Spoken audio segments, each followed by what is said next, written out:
A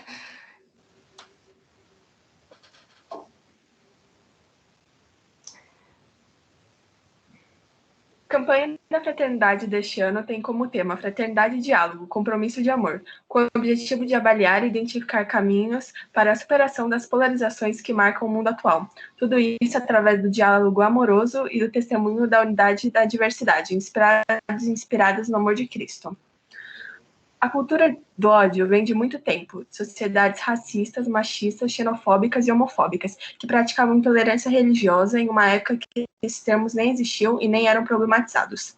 Com isso, podemos destacar o nazismo, um regime autoritário que não tolerava pensamentos diferentes, onde Hitler propagava o ódio e a intolerância, além de calar as vozes que não apoiavam ou concordavam com o regime. Começou com a imprensa, depois com as pessoas que estavam alienadas sem ela.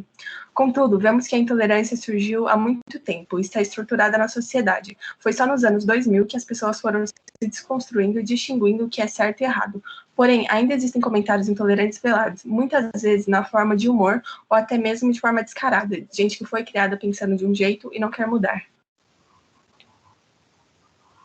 O ódio se tornou global. A internet nos deu chance de expressar nossas opiniões e pensamentos. Mas o discurso de ódio se instaurou e criou uma sociedade que quer falar, mas não gosta de escutar.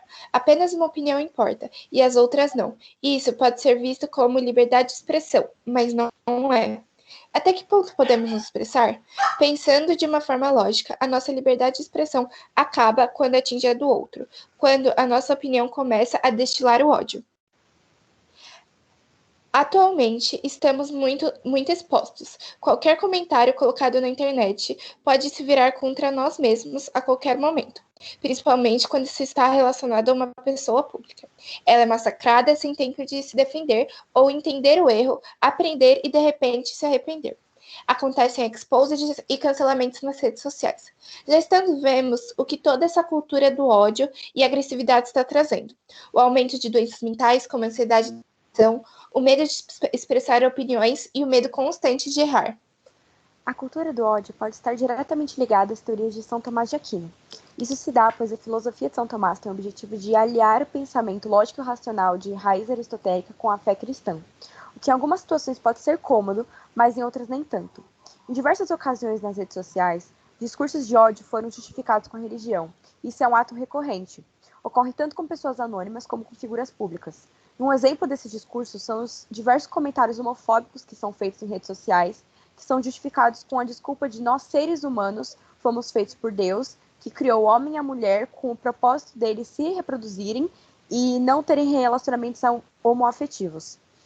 E a cybercultura, ela pode ser definida como um conjunto de técnicas, materiais intelectuais, de práticas, atitudes, modos de pensamento e valores que se desenvolvem juntamente com o crescimento do cyberespaço, ou rede. Com o desenvolvimento da internet ao decorrer dos anos, surgiram diversas modas e movimentos que iam e vinham, desde as hashtags que apoiavam movimentos políticos como Ele Não, durante as eleições de 2018, até movimentos sociais como Black Lives Matter. E a nova moda na rede é o cancelamento. Ele pode ser definido como cybercultura, pois essa prática foi desenvolvida com o decorrer dos anos.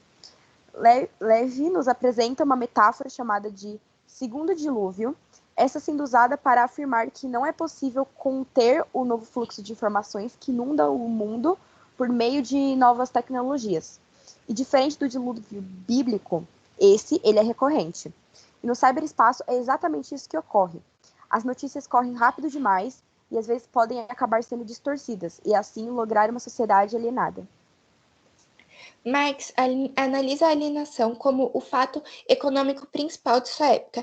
Ele destaca em seu livro: com a valorização do mundo das coisas, aumenta em proporção direta a desvalorização do mundo dos homens. Esse trecho foi retirado do manuscrito econômico-filosófico. Colocando no nosso contexto, a valorização das coisas e a desvalorização dos homens faz com que a cultura do ódio se espalhe, porque as pessoas não têm mais empatia, elas deixam as outras de lado porque não é mais o que importa. Os valores se invertem, estão humanizando as coisas. O processo da globalização, ele descreve a atual condição do sistema capitalista e a sua consolidação no mundo. Então, esse conceito ele não se refere simplesmente a uma ocasião ou um acontecimento, mas sim a um processo. Ou seja, a gente pode dizer que a principal característica da globalização é o fato dela estar em constante evolução e transformação. Da mesma forma que a globalização ela ajuda nos avanços proporcionados pela evolução dos meios tecnológicos e a maior difusão dos conhecimentos sobre diversas áreas, em especial na área da saúde, a sua principal desvantagem é a eventual desigualdade social, em que o poder e a renda encontram-se em maior parte concentrados nas mãos de uma minoria, o que está diretamente ligado à questão das contradições do capitalismo.